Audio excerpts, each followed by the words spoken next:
Hello. Many of you will have heard or read the story about the 9-year-old Scottish girl Martha Payne recently, who created a blog about her school dinners where she reviewed them, and other kids sent in pictures of their school dinners for review as well. And this is really a classic example of social media engagement, and drives to the crux of this video blog post, which is about how to do social media engagement and also how to avoid the bad aspects of social media engagement. Now, this girl who had a very successful blog, only 9 years old, it got some national press because of that, and this is what brought the whole thing to the attention of the school to which she was a pupil. Now, once the school found out, they could have done a few things. Unfortunately for them, they took the wrong route.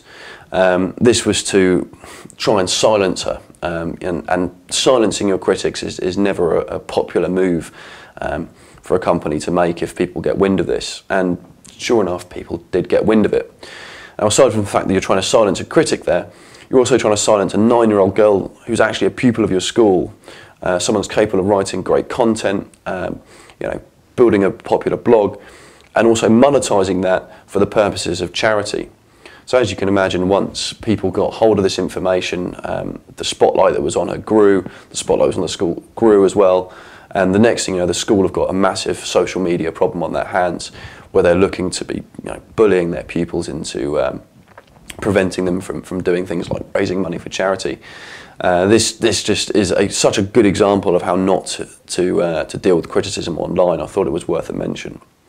And it touches upon several of the points that I think underpin a good social media engagement strategy.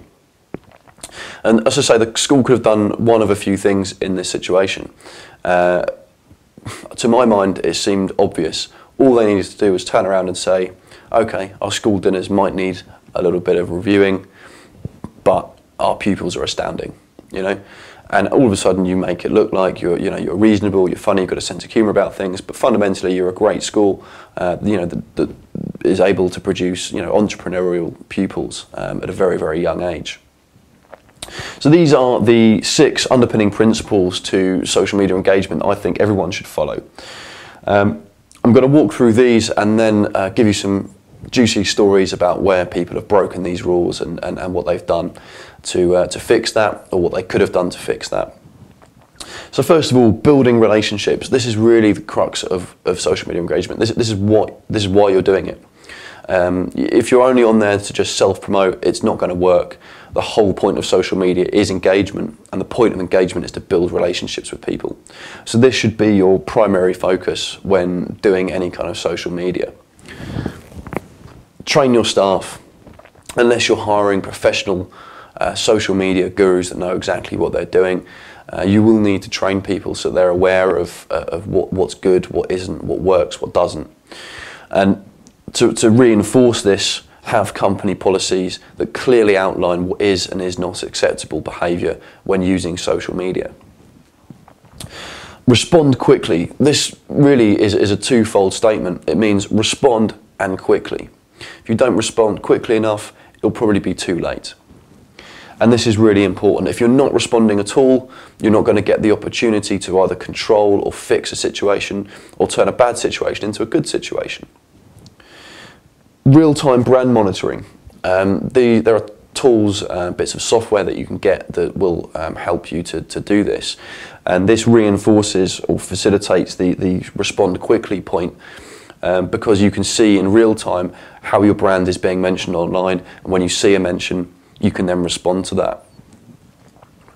Underpinning all of this is the idea that you should be polite, professional, and act like it matters. And because it does matter, if you don't do it properly, if you don't act in a polite or professional way, things that go wrong can go wrong quickly and badly and become viral and can create massive amounts of negative attention for you.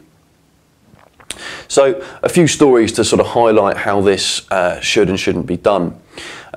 The first one is Dell. I mean, this is going back to sort of 2005 when a guy called Jeff Jarvis had made a blog, and he was a prolific blog writer. And he wrote this blog called Dell Sucks, Dell Lies, Dell Sucks, Dell Lies. Pretty damning. He goes into how he'd bought a product and it didn't work, and he'd paid extra to have someone come out and fix it, but they couldn't do it, so they had to take it away, and so on and so forth. Classic customer nightmare story. Now, Dell didn't respond to this quickly, and in the time it took them to respond, this blog gained huge online traction and triggered criticism from hundreds and hundreds of other Dell customers that all had bad experiences.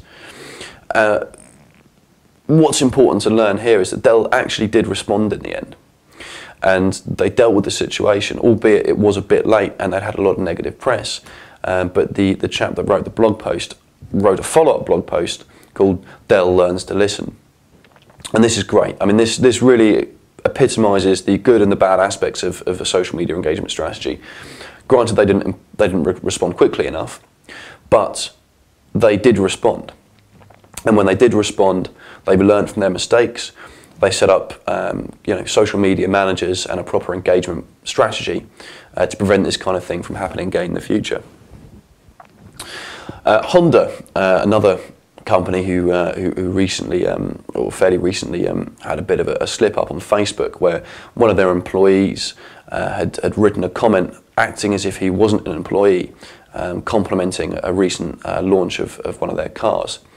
Now, the online community saw this, it looked odd amidst the litany of other negative comments, and within a few searches in Google, people had found out that this guy actually worked for them, was a product planner for the company, and that this went horribly wrong for them, and again went viral, and it doesn't look good.